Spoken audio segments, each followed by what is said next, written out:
Estamos en el seminario de metodologías jurídicas. Esta es nuestra quinta o sexta sesión, si no me equivoco. Estamos por abordar la temática sobre los naturalismos de la mano del doctor, profesor José María González Levi, con quien he tenido el gusto pequeño de compartir poco la cátedra B de Introducción al Derecho, y actualmente se encuentra en la cátedra A bajo lo que es la dirección del doctor Ángel Villagra, pero al fin y al cabo los profes de introducción y de teoría general somos todos una sola cosa, y tratamos siempre como de mostrarle a nuestros estudiantes cuáles son las posibilidades de interpretación, o por lo menos las formas en las cuales podemos abordar el estudio del derecho.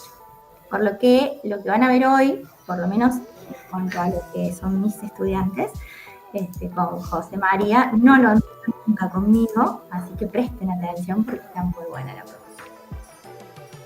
Todo tuyo. Bueno, ¿cómo les va? A ver, largo con la presentación. Pero antes de empezar, porque empiezo con esta idea fuerte, pero vamos a ver si es cierto esto que voy a decir. Lo primero que les pregunto, ¿quién se anima a decir rápidamente, no quiero nada demasiado sofisticado, nada armado, ni nada demasiado complejo?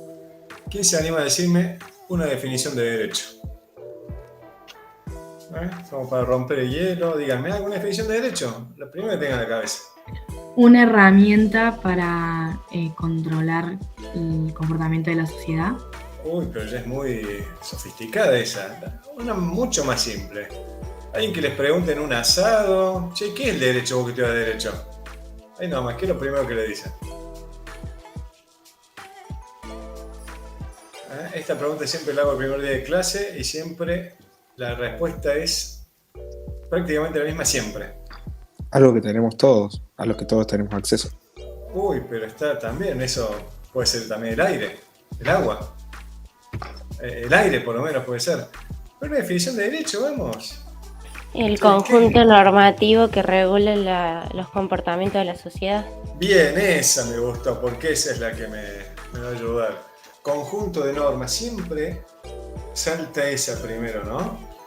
Pero fíjense, si yo les pidiera que me dijeran, a ver, defínanme un auto, nadie se va a olvidar en esa definición de auto decirme, no sé, que tiene un motor, que está autopropulsado, que tiene ruedas, ¿no? En cambio, en el derecho me dicen esto, conjunto de normas. Y hay una cosita que no está incluida en ese concepto, ¿no? Y que parece que tampoco nos preocupa cuando hablamos de derecho. ¿A alguien se le ocurre qué puede no estar en esa definición, que puede ser una cosa gruesa, importante? Los principios y valores. Epa, algo así. ¿Sobre todo cuál? La moral. El más reconocible. El que viene con nosotros, o sea, por el simple hecho de ser humanos, que digamos. No, pero digamos, ¿qué valor le pedimos a la justicia? Perdón, ya se lo dije yo, se me escapó. Pero ese valor, ¿no? En la definición no me hablaron de justicia en definición. Nos quedamos el derecho como conjunto normativo. Y un poco esto es el puntapié para marcar esto en el justnaturalismo. Porque tenemos dos posiciones que son alternativas. O el derecho es esto, el conjunto normativo, algo que pone la sociedad para regular conductas, y va a ser derecho porque es eso, porque lo puso la sociedad como conjunto normativo, o podemos ir a otra definición, una alternativa a esa posición. No, el derecho es algo que está antes de que sea puesto. ¿Será puesto o no será puesto por una sociedad? Pero eso no hace que sea derecho, sino que el hecho de ser derecho lo dan las características propias de eso que le llamamos derecho. Entonces, porque reconocemos lo jurídico, vinculado al valor de justicia, como algo anterior a una decisión estatal, como algo existente realmente. Esas son las dos alternativas. Porque en el fondo lo que se trata es ver si vinculamos el concepto de derecho a los valores y sobre todo a la justicia o no. Si lo vinculamos a los valores y en especial a la justicia, entonces lo que hace el Estado es reconocer eso. Y al mismo tiempo yo podré ver eso que ha hecho el Estado o una sociedad determinada, puedo reconocerlo como derecho o no en función de que reconozca esos valores. Y ese es el planteo del naturalismo. Y acá para hacer alguna aclaración, entonces no estamos hablando de una cosa que ya no existe, no estamos hablando de una postura que tiene que ver con una posición que quedó perdida en la historia o en conventos o en nada de eso, sino que es algo que realmente existe y tiene actualidad. Y fíjense, también podemos decir que tiene actualidad porque el positivismo, que es esa postura de considerar derecho solo lo que ha sido puesto como tal por quien tiene autoridad para hacerlo, por la autoridad estatal, también tiene su costado crítico, ¿no? Porque de lo contrario podríamos reconocer, ¿a ustedes les parece? ¿Es derecho cualquiera sea el contenido? Si fuera así, y yo a mis alumnos en el primer día de clase les muestro, gran parte del accionar nazi contra los judíos fue bajo legislación positiva dictada por un Congreso, por un Parlamento elegido democráticamente. No sé si esto lo sabían, pero muchas de esas cosas pasaron bajo leyes de un Congreso elegido democráticamente. El hecho de privar de derechos civiles a los ciudadanos por el hecho de ser judíos, por ejemplo, prohibirle a un médico que atienda a personas a un médico judío, tratar a personas que no sean judías. Prohibición a los judíos de ser empleados públicos o funcionarios públicos. Prohibición y decomiso, confiscación de los bienes de judíos en empresas. Y después también, por supuesto, el confinamiento en algunos sectores. Después, bueno, ya sabemos qué pasó, ¿no? Mucho más trágico. Pero fueron bajo legislación. Entonces, fíjense, si fuera ese concepto de derecho, lo que ha puesto el Estado y eso ya no se puede tocar, ya tenemos un problema. Entonces, muchas de esas barbaridades que hicieron fueron, entre comillas, legales. Entonces, por supuesto, ya nadie defiende que el derecho puede tener cualquier contenido, que el derecho puede tener cualquier contenido. Entonces, se han buscado algunas soluciones o complementos. Entonces se habla, ya lo vamos a ver también en el Código Civil nuestro, neoconstitucionalismo, de reconocer que hay valores que están plasmados en las constituciones, leyes fundamentales, y que el derecho privado también tiene que reconocerlos, ir a tratados que contienen también derechos fundamentales que no pueden ser desconocidos. Eso lo llamo principalismo, pero es el reconocimiento de principios jurídicos. ¿Y dónde están esos principios jurídicos? ¿De dónde los sacamos? Está claro que esta idea del derecho como exclusivamente lo decidido por la autoridad estatal queda bastante limitada, ¿no? Pero nosotros insistimos que, aún desde el positivismo, estos complementos también son algo insuficientes en el concepto. Porque si mantenemos que esos principios, esos valores constitucionales son derechos en cuanto son incorporados o llamados por el derecho positivo, caemos en la misma postura, si bien más amplia, pero sigue siendo la misma postura. El derecho solamente es lo que el Estado pone como tal, lo que el Estado decide como tal. Y dejamos afuera esta idea de que lo jurídico con un contenido propio es anterior a la decisión del Estado. Lo que hace el Estado es tomar eso y yo puedo evaluar si eso que hace el Estado, esa producción estatal que le llamamos derecho, es realmente derecho si cumple estándares que hacen a lo jurídico. Entonces, ¿cuáles son las posturas fundamentales las tesis fundamentales del iusnaturalismo clásico, ¿no? Que hay algo jurídico anterior a la decisión estatal de establecer ese derecho, de sancionar ese derecho. Aunque, insisto, en una sociedad determinada se rechace. Y esto tiene que ver con la posibilidad de conocer y de establecer fundamentos éticos a la conducta humana. Y esto significa que es posible conocer la conducta humana en términos de verdad, en sus principios fundamentales. Esta es una idea que choca bastante con la construcción actual de la cultura, donde todo parece relativo y subjetivo. Hablar de la ética en términos de verdad parece una idea que choca muchísimo con la primera respuesta que podríamos decir hoy de moral o ética, ¿no? Como que son las propias creencias y convicciones absolutamente subjetivas que no pueden trasladarse hacia afuera o hacia los demás. Acá estamos planteando otra cosa, como idea fuerza y naturalismo, que sí es posible conocer, ya lo vamos a ver, la conducta humana en términos de verdad, o de un aspecto de la verdad que es el bien. Es posible hablar en términos de bien humano de forma objetiva. Pero al mismo tiempo, y esto no es opuesto con lo anterior, la conducta humana se juzga en términos concretos, históricos y sociales.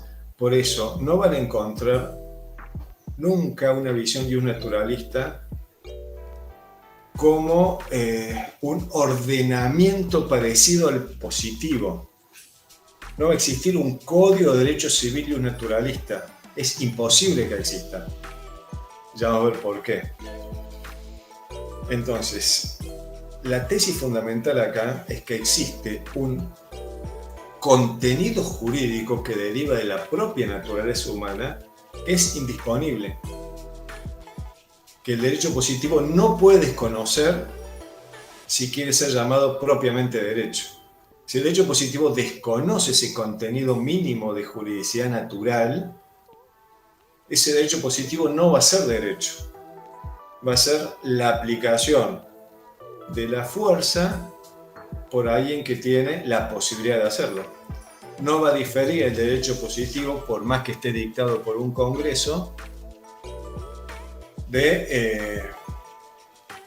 podríamos decir, de un código de conducta de, no sé, la mafia.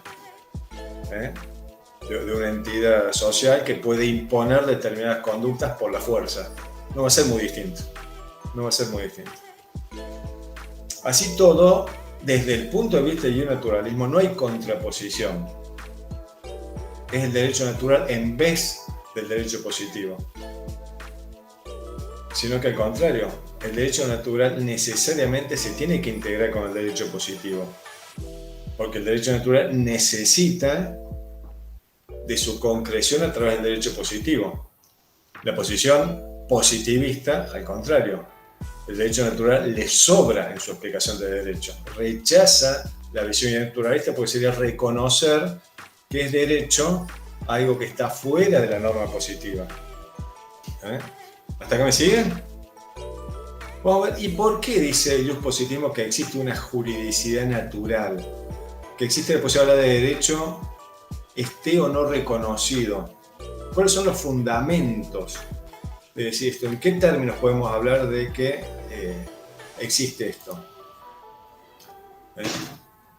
Y vamos rápidamente a los presupuestos. Esto lo vamos muy rápido para llegar a ver si llegamos a ver una aplicación práctica del iusnaturalismo en un caso concretísimo, como hay muchos, que ha resuelto la Corte Suprema. Entonces, estos son los presupuestos en los que se basa el iusnaturalismo. Primero, un presupuesto epistemológico, es decir, qué es lo que se puede conocer y cómo se puede conocer. Entonces tenemos como dos posturas. Una podríamos decir la postura de cientificismo positivista. ¿Qué puedo conocer? Las cosas individuales que puedo medir y en cuanto las puedo medir. Entonces puedo describir las cosas. Entonces, ¿qué puedo conocer un árbol? Y puedo conocer su tamaño, su dureza, sus colores y lo puedo medir. Puedo medir su composición física y química. Pero desde otro punto de vista, yo puedo decir, bueno, puede ser un conocimiento metafísico del árbol, en el sentido tradicional de la metafísica que viene de los griegos. Yo puedo ir un poco más allá. A partir de esas características particulares que tiene el árbol, puedo conocer distintos árboles y veo que hay distintas formas de árboles, ¿no? Distintos colores de árboles, distintos tamaños de árboles, algunos con las ramas más frondosas, otras con menos frondosas, otras con las copas de un modo, otras de otro modo, las raíces un poco más salidas, un poco menos salidas, pero también, más allá de los datos de los sentidos, con la razón puedo ver que hay algo que los hace comunes y puedo reconocer que todos esos son árboles, aún en su distinta individualidad. Aún siendo árboles de la misma especie, yo los veo distintos. Porque este está un poco más alto, porque este tiene ramas, la forma de las ramas son distintas, o por lo que fuera. Entonces, la inteligencia me permite reconocer que más allá de esas características físicas, hay algo que me permite reconocerlo como árbol. Es decir, descubro en cada árbol algo que es permanente y que es universal. Le podemos llamar la arboreidad. Y con cada cosa podemos decir lo mismo. Una mesa, una silla o lo que se les ocurra. La inteligencia me permite ir un poco más allá de lo que me muestran los sentidos, de la individualidad que me muestran los sentidos, y puedo elaborar lo que se llama el concepto de cada cosa. Y ese concepto tiene como elementos aquellos que hacen que esa cosa sea, por ejemplo, un árbol y no otra cosa. Entonces, esto que es importante es una facultad, una posibilidad, una función que tiene la razón humana. La razón humana puede conocer las cosas no solo en su individualidad, que es lo que plantea el positivismo científico, yo mido lo individual, sino que puede ir hacia aquello que va más allá de los sentidos, reconocer lo que se llama la esencia de las cosas. Y respecto del ser humano pasa lo mismo. Existe algo universal y permanente que me permite reconocer la humanidad en cada ser humano. Y ese es el concepto que hoy está bastante discutido por cierta construcción cultural de naturaleza humana. Yo reconozco algo universal y permanente. En toda la historia de la humanidad, yo reconozco que existen elementos que hacen a esa humanidad, a esa esencia de cada ser humano. Entonces, ¿se animan a decir cuáles podrían ser esos elementos que hacen a la humanidad? Podemos ver cuáles no son, así como el tamaño del árbol, o la composición de sus ramas, o el modo de su copa, o la forma de sus hojas, no hacen a la arboreidad, aunque se hace que tenga todo eso. Podríamos decir que la raza, una raza en particular, ¿hace la humanidad? No, pero sí tener raza. Tener determinada altura, ¿hace a la humanidad? Ser joven o viejo, ¿hace a la humanidad? Ser hombre o mujer, ¿hace a la humanidad? ¿Qué es lo que da humanidad a un ser? ¿Quién se anima a decir?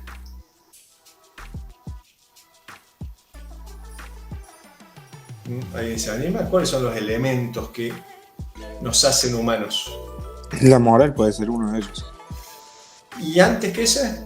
Porque puede decir La razón. La razón, exactamente, la razón. Que es una diferencia fundamental que tenemos con cualquier otro ser vivo. con cualquier otro ser vivo. Pero no es solo la razón, tenemos también otro elemento, otra facultad. La voluntad. La voluntad, exactamente, razón y voluntad. Y razón y voluntad libres. Ningún otro ser animado tiene eso. Por más que adiestremos a un animal, al que quiera, nunca va a ejercer voluntad. Siempre va a ser el adiestramiento. Pero ustedes adiéstrenlo como quieran para que no coma determinadas comidas, pero ténganlo, no sé, 2 semanas sin comer y les aseguro que va a comer. En cuanto reconozca que eso es comida también, inmediatamente lo va a comer. No va a poder. En cambio, los seres humanos podemos decir, no voy a comer aunque tenga hambre. Por lo que fuera, ¿no? Porque sé que me hace mal, porque estoy a dieta, por lo que fuera. Entonces, la inteligencia y la voluntad libre. Y eso, así como la razón nos puede enseñar qué son las cosas, también nos enseña por qué y para qué son las cosas. Esto yo decía Aristóteles, yo puedo reconocer el movimiento de las cosas, el fin que tienen las cosas. Yo puedo ver que la semilla de un árbol tiene como fin el desarrollarse en un árbol. Entonces yo puedo conocer las cosas en su camino de desarrollo o perfeccionamiento. Con el ser humano pasa lo mismo. Así yo conozco qué son en esencia, por decir, son seres dotados de razón y voluntad libre. Eso también me permite conocer cuál es su camino de desarrollo. Entonces, y conocer su camino de desarrollo es conocer en el fondo cuáles son los bienes que integran ese camino de desarrollo. Entonces, si yo tuviera la inteligencia, ¿para qué me puede servir la inteligencia?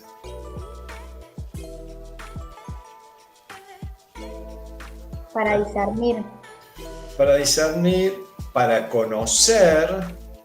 ¿Conocer en qué términos? ¿Conocer para autoengañarme o conocer en términos de verdad? En la verdad. Conocer en términos de verdad es la función propia de la razón.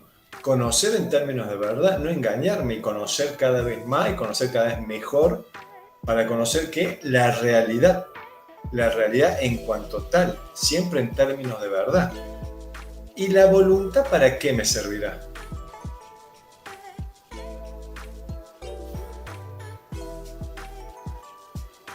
Esa función que tenemos, ¿para qué nos sirve? Para ver si hago o no algo. Exacto, para guiar la conducta y decidir si hago o no algo. Y ahí está un poco el asunto, y fíjense, y esa es la pregunta clave de la moral. ¿En función de qué decido si hago algo o no? Y acá se me juntan las dos cosas, la inteligencia y la voluntad. Porque la inteligencia me permite conocer la realidad en términos de verdad, y dentro de esa realidad que conozco, también conozco aquello que hace al bien humano. Yo conozco la realidad y puedo descubrir que determinado fruto es alimento. Entonces, si descubro que es alimento, yo ya voy a poder decidir cuando tenga hambre si eso lo hago o no lo hago, si como eso o no como eso. Entonces yo tengo que elegir entre una manzana o un vaso de arena cuando tengo hambre. ¿Qué voy a elegir? La manzana. ¿Por qué? ¿En función de qué? De saber que es un alimento y no otra cosa. Exacto, y conocer que la propia naturaleza corporal de una persona tiene un sistema digestivo que permite obtener nutrientes de la manzana y no de la arena. Entonces, ¿el bien humano va a estar en comer la arena o en comer la manzana? En comer la manzana. En comer la manzana. Claramente, el bien humano va a estar en comer la manzana. Dejo acá el tema, después vamos a ver cómo caemos en dificultades con esto. Pero esa es la idea de bien humano. Yo puedo conocer por la razón cómo funciona mi humanidad, conocer en términos de verdad la realidad, y que la voluntad me ayude a decidir qué hago, qué no hago en función de ese bien que la inteligencia me permite descubrir. ¿Y qué más podemos decir de la naturaleza humana, además de la inteligencia y la voluntad como elementos? Que es muy importante. El ser humano es un ser social por naturaleza. Ustedes me dirán, pero obvio, si todo el mundo dice eso, no. Fíjense, no sé si ustedes ya han visto en la materia las teorías contractualistas.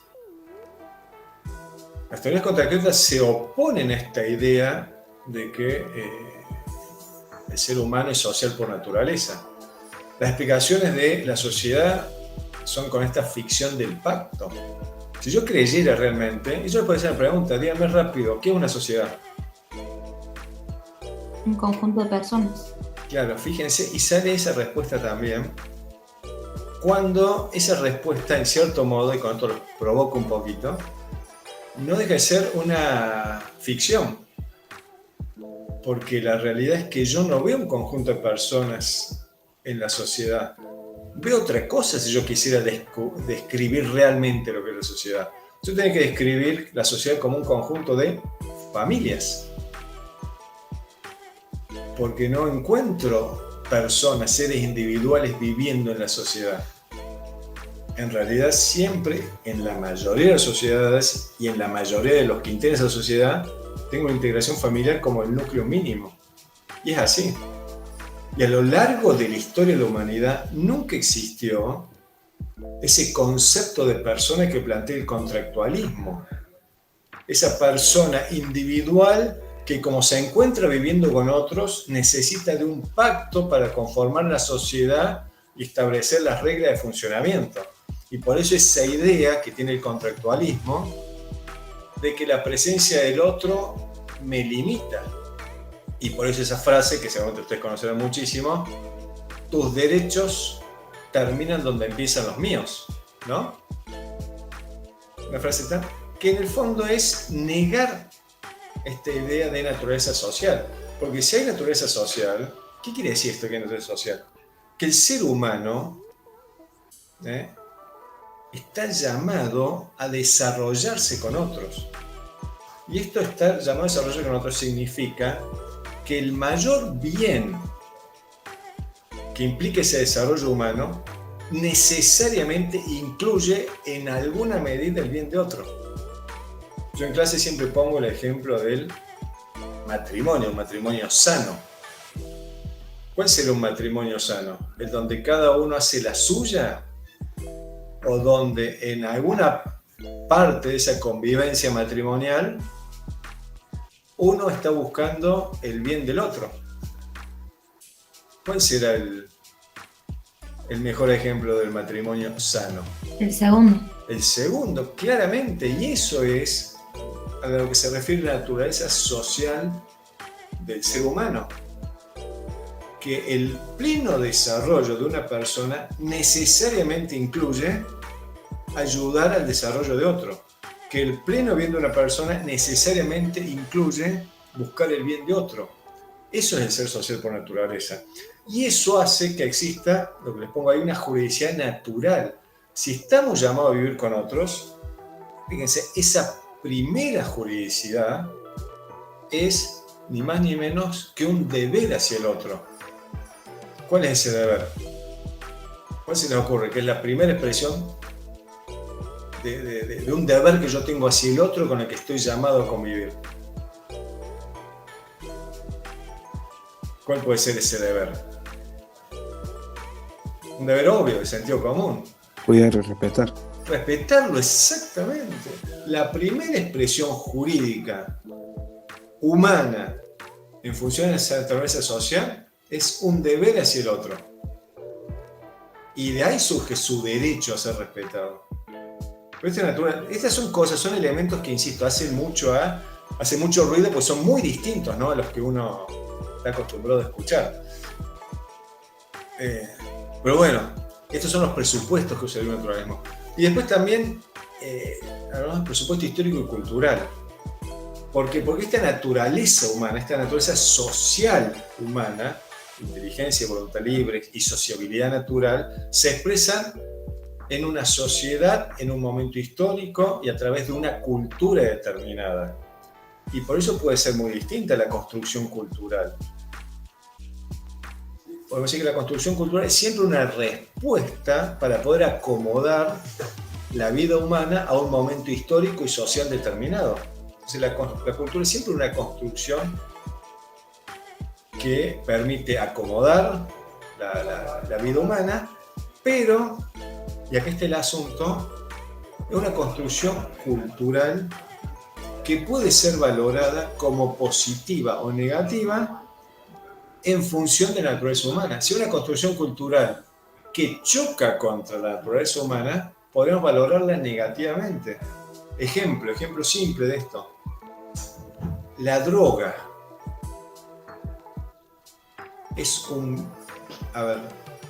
¿permite realizar un bien o impide realizar un bien a la persona humana? ¿Hace bien o hace mal la droga a la persona humana? Hace mal.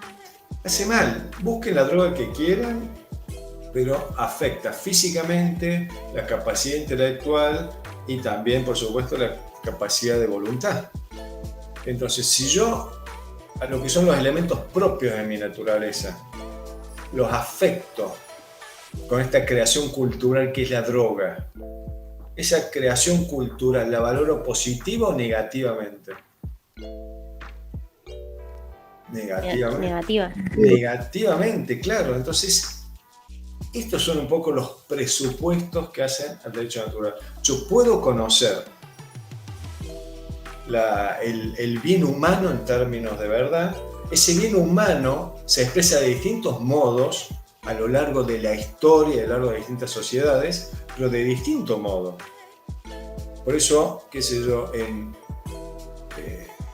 si comer es una necesidad, obviamente, que nosotros en Occidente comamos con cuchillo y tenedor o cuchara, y en Oriente con palillos, son dos construcciones culturales distintas, pero expresan el mismo bien, ayudarse a que la persona humana pueda comer con mayor comodidad o mayor higiene o lo que fuera, ¿no?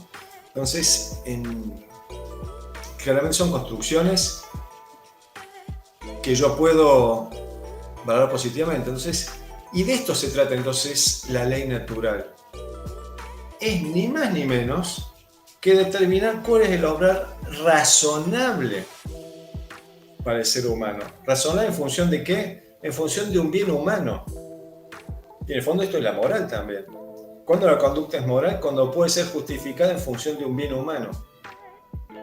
Claro, pero no, es que es distinto porque lo que es bien para uno es bien para otro. No, momento, no es tan así. No es tan así. Porque hay cosas, como vimos recién en la droga, yo puedo decir, no hay un bien humano ahí. Entonces esa no es una conducta justificable en términos de ley natural y por lo tanto tampoco de moral. Pero ustedes podrían decir rápidamente, pero a mí me gusta drogarme y es mi libertad y no es ilícito y yo puedo drogarme y me divierte drogarme. ¿Y por qué no puedo drogarme? Así como hay personas que fuman sabiendo que hace mal el cigarrillo, así como hay personas que se emborrachan sabiendo que hace mal emborracharse, ¿por qué yo no puedo drogarme? Claro, pero acá son dos cuestiones distintas. Una cosa es la libertad y del modo que yo la ejerzo, y otra cosa es que esa conducta es justificada en términos de bien humano. Porque si no, lo que me gusta es un bien para mí. Perfecto. Pero ese bien, ¿es verdadero? Porque uno puede decir que ese gusto que tiene, esa diversión que les da la droga, por ejemplo, es cierto, cumple algún aspecto de bien humano. Algún aspecto mínimo de bien humano. Pero al mismo tiempo hay una sobreabundancia de mal. Que si quieren tapa un poquito ese bien, esa satisfacción que tiene el que se droga. ¿Por qué? Porque le afecta físicamente, afecta su capacidad intelectual, afecta al ser humano en lo que es propio de su humanidad, sus facultades de voluntad y de razonamiento. Entonces no hay un bien humano. Que después uno lo quiera hacer y es como el que sabe que no puede comer harinas porque es celíaco, pero le gusta. O lo que fuera, o el que sabe que está a dieta y que necesita estar a dieta por el colesterol o porque el médico le dice que tiene que bajar de peso o lo que fuera, y uno dice, bueno, pero yo no me quiero privar de esto. ¿Y cómo? Claramente puede fallar la voluntad, yo puedo no querer hacer lo que la inteligencia, la razón me muestra como un bien humano. Y la ley natural es eso, ni más ni menos que eso. Es la justificación de la conducta humana en función de un bien. Y por supuesto que hay cosas que son principios muy generales y podemos decir que son innegables de ley natural. Los primeros principios de natural. Defender la propia vida es un principio obvio. Y a partir de ahí puede haber derivaciones. ¿Cómo se defiende la propia vida? Y podríamos decir, en algún momento de la historia se defiende, matando a mi enemigo. Puede ser una derivación de acuerdo a las circunstancias históricas y sociales. Hoy sería impensable eso. Hoy defiendo mi vida, buscando la protección de la autoridad. Y tenemos un tercer nivel de ley natural, que ya no son derivaciones, sino son determinaciones. Entonces, esa determinación, ¿por qué se dice determinaciones? Porque es un modo prudencial, razonable, que no es matemático, se establece para cumplir esos principios de derecho natural. Fíjense, poner reglas de tránsito, velocidades máximas. Es una determinación que deriva de la ley natural, sí. Cuidar la vida de otros, no dañar a otros. Yo llego a una determinación que es la velocidad máxima en una calle o una ruta. Pero fíjense, esa determinación puede ser cambiante.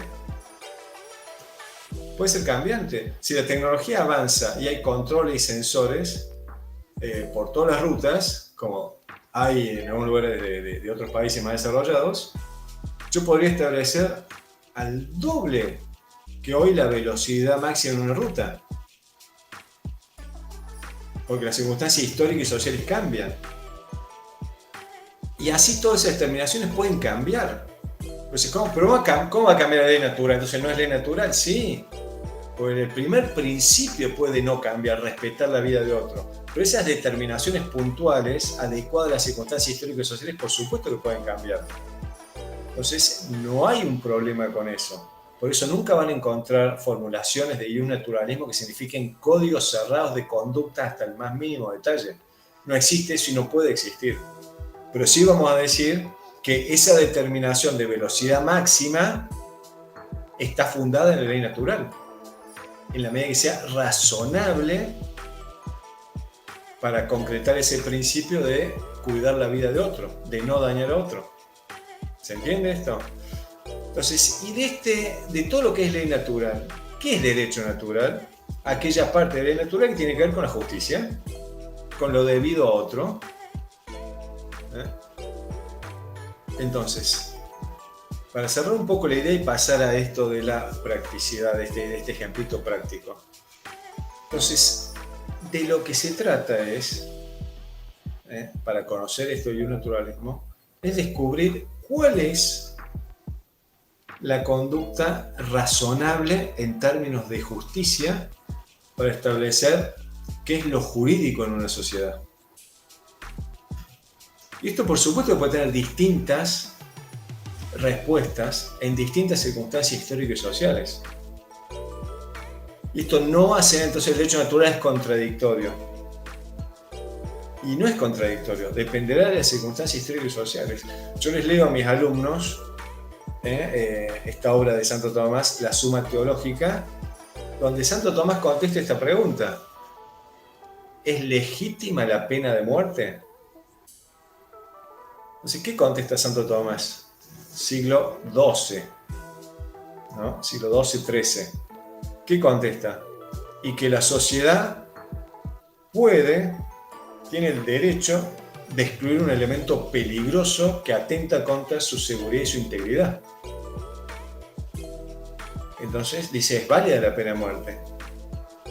Hoy, siglo XXI, donde hay posibilidades enormes, no digo ilimitadas, pero enormes, de poder recluir y custodiar por todo el tiempo que haga falta a una persona que haya cometido delitos graves o que ponga en riesgo una sociedad, ¿se justificaría la pena de muerte?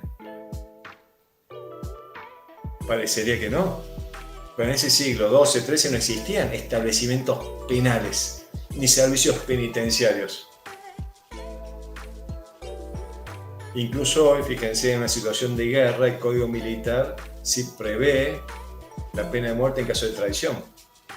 Entonces uno podría decir, ojo, hay circunstancias que me hacen analizar la conducta o esa juridicidad como más razonable, menos razonable en términos de justicia. Entonces, no es lo mismo establecer cuál es la relación justa entre un patrón y un empleado hoy, que en la Edad Media, donde no estaba este concepto de patrón y empleado, sino estaba de señor feudal en algún momento y el siervo que ocupaba parte de sus tierras para hacerlas producir. Entonces yo puedo decir, no, hoy la relación justa significa que el salario le permita, fíjense, asegurar casa, vivienda, educación y hasta vacaciones a una familia. En la Edad Media, en un mundo pobre, donde no había sobreabundancia de bienes, sino que apenas que existía comida, alimento y habitación, y poco más, el vínculo justo era muy distinto. El vínculo justo quizás sea permitirle tomar aquello de lo que produce que le permite asegurar eso: habitación, comida y alimento, y no mucho más. ¿Se entiende? De eso se trata un poco la idea de derecho natural. Establecer en términos de bien humano, y un aspecto de ese bien humano es la conducta justa, de acuerdo a las circunstancias históricas y sociales, tomando esos primeros principios, esos valores que no pueden ser dejados. ¿Por qué? Porque surgen de la propia naturaleza humana. Y entonces, y acá sí vamos al caso práctico, rápido, que nos queda poco tiempo. Caso real, aunque el año 80, ¿no? Para ustedes les parecerá viejísimo, pero bueno. Pero un caso real que se resolvió en la corte. Fíjense la situación. Dos hermanos, uno de 19 años, insuficiencia renal bilateral, riesgo de vida, necesita un trasplante. Ya había tenido uno de su madre, pero le funcionó muy poquitos meses. Está en diálisis hace años. Esa insuficiencia es crónica y se ha descubierto que el único donante necesita sí o sí un trasplante. El único donante posible, porque está en riesgo de vida, en cualquier momento le puede dar una insuficiencia definitiva y se muere. El único donante posible es su hermana, que tiene 17 años. ¿Qué dice la ley? Que toda persona capaz mayor de 18 años podrá disponer de la ablación en vida de algún órgano para darle a un familiar directo. Esa hermana, junto con sus padres, están de acuerdo y van al juez decir, bueno, yo no tengo 18 años, pero estoy de acuerdo en hacerlo, autorice de una autorización judicial para que el médico pueda sacarme el riñón y dárselo a mi hermano. Primera instancia dijo no, segunda instancia dijo no. Incluso el asesor de menores, que interviene en el juicio para defender entre comillas los intereses del menor, dice, no, es gravísimo lo que se le produce al menor, porque sacarle un riñón desde los 17 años y que viva el resto de su vida con un solo riñón es peligrosísimo. Yo creo que esta situación familiar dramática y el cariño que le tiene a su hermana, ese querer ayudarlo, le está nublando un poco el juicio, pero no podemos decirle al juez que autorice esto. Y rechazó primera instancia y segunda instancia, rechazó la autorización. Y fue a la corte. Todo esto pasó muy rápido, ¿no? No puedo decir, no, fueron años, no, fueron meses. Fueron meses. Entonces yo les pregunto a ustedes, considerando una visión positivista del derecho, exclusivamente positivista del derecho, ¿qué respuesta hay que darle a esta familia? ¿Se puede hacer o no se puede hacer el trasplante? No se puede. No. No se puede. O sea, No. la visión positiva me diría que no. Y, pues, a ver, es muy fácil interpretar esta norma. ¿Qué dice la norma? 18 años. ¿Qué edad tiene este? 17 años. No, pero interpretemos 18 es lo mismo que 17. No, 18 no es lo mismo que 17. 18 no es igual que 17. La interpretación, desde el punto de vista positivista, es muy sencilla. Y el juez tiene que aplicar el derecho. ¿Qué va a decir? ¿Va a autorizar o no va a autorizar? No. Si yo entiendo que aplicar el derecho es aplicar la norma positiva, tengo que decir que no. Tal cual lo hicieron en primera y segunda instancia. Pero cambiemos el chip. Somos naturalistas ahora. Entonces le pedimos al juez que resuelva en términos de justicia este caso, no en términos de normatividad.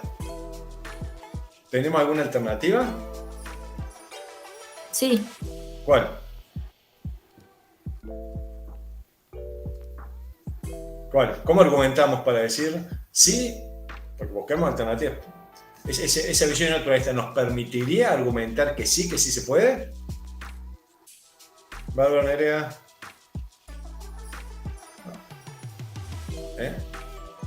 ¿Se entiende? Entonces, díganme ustedes, ¿podemos argumentar algo más? Sí se podría por una cuestión de proteger la vida, que sería un principio básico humano. ¿Y cómo supero este límite de los 18 años? Que di el consentimiento. Poder esperar a que los cumplan, Que tiene No. autorización de los que está padres. autorizado. No, que esperen que los cumplen, no, pues si esperamos que los cumplen ya cumplimos la norma, no haría falta. Entonces acá sería, pero está bien, defender la vida, vamos a ver qué dice la Corte, ¿no? Defender la vida, está la autorización de los padres. ¿Y qué más Primero podríamos que decir? la hermana quiso y segundo que los padres dieron la autorización ya que era menor. Sí. ¿Y qué más podemos decir para superar este límite de 18 años? Que salvó la vida. Que es como el matrimonio, o sea, es proteger parte de la familia también. Bien, protección de familia, bien, por ese lado de la Corte. Pero a ver si me amplían el argumento. Pues yo podría decir, ¿por qué la velocidad máxima en una ruta es 110? ¿Por qué no es 112? ¿Por qué no es 108?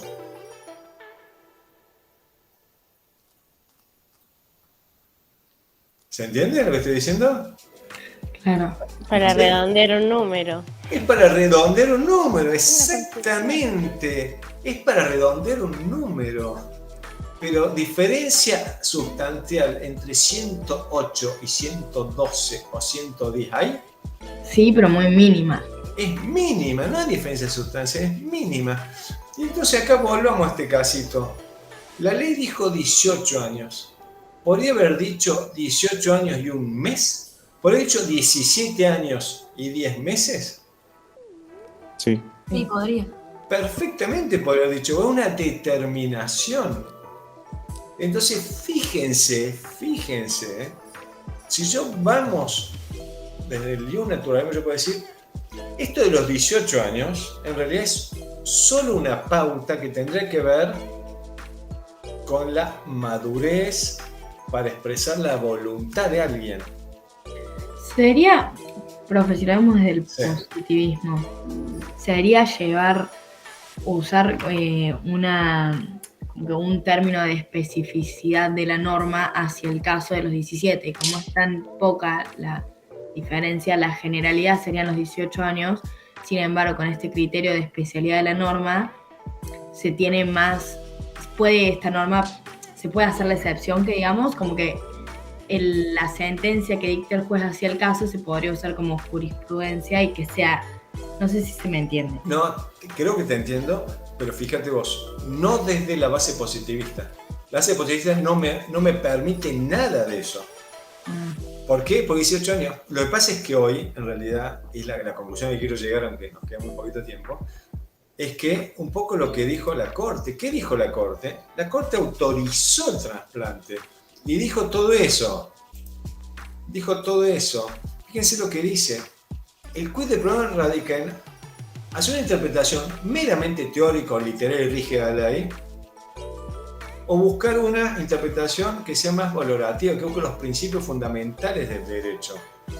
Entonces, y acá toca ese tema de proteger la familia, de proteger la vida humana, de que estamos y dice, no puede dejar de tenerse en cuenta que estamos una persona que está muy cerca de cumplir 18 años. Entonces, lo que se trata es hacer justicia, lo dice el último párrafo. ¿Por qué? Porque eso es lo que nos manda la Constitución cuando en el preámbulo dice que es que el objeto de la Constitución y por lo tanto todo el ordenamiento jurídico argentino es afianzar la justicia. Entonces, de lo que se trata esto, aunque acá obviamente no ponen la palabra ley natural, porque siempre les cuesta a los jueces decir eso, pero acá claramente lo que hizo la Corte es dejemos de lado la letra de la ley, es decir, dejemos de lado la ley positiva y resolvamos en términos de justicia esto. Hicimos un fallo de equidad.